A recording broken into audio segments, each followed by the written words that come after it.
Royal Dynasty.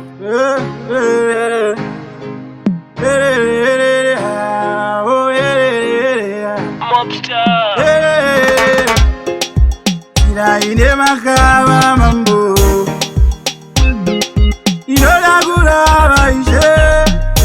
tungamirai Fambai nesu kune zvinoda kutikanganisa ishe mbonisu todedza Jesu aiwaka atidi mhaka pandinofamba ishe vangu Fambai neniwo kamambo pandinoshanda ishe vangu shandai neniwo kamambo ndikati hosana hosana hosana ishe hosana hosana hosana hosana ishe hosana yakaomarara nzira ine vanhu singade kuona ndichifara anzinzara masita kudridza ishe mudezera makomborero kunaya naya ameno vaita nzisa ameno vaishura tikange vaya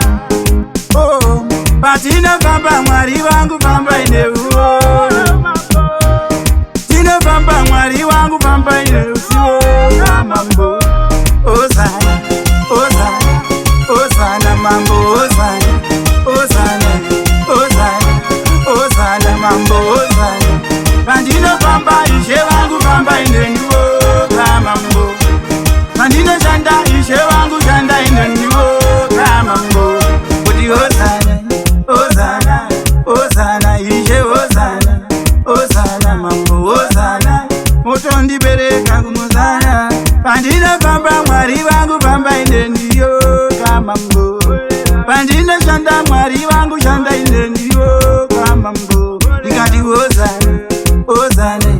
hosana ishe hosana hosana mambo hosana isise ini ndiri kuzana aiwa nzira ine makava inoda kufamba uchirava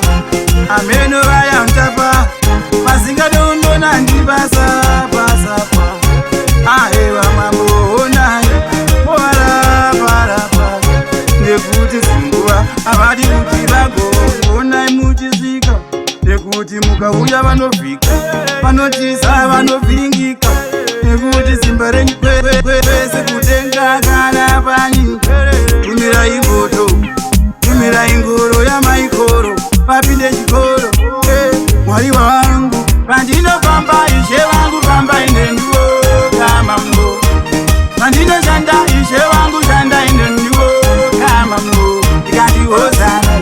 hosana hosana ishe hosana hosana hosana hosana ishe hosana Mobstar.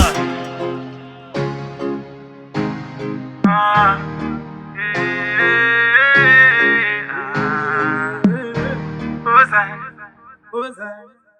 hosana hosana Royal Dynasty.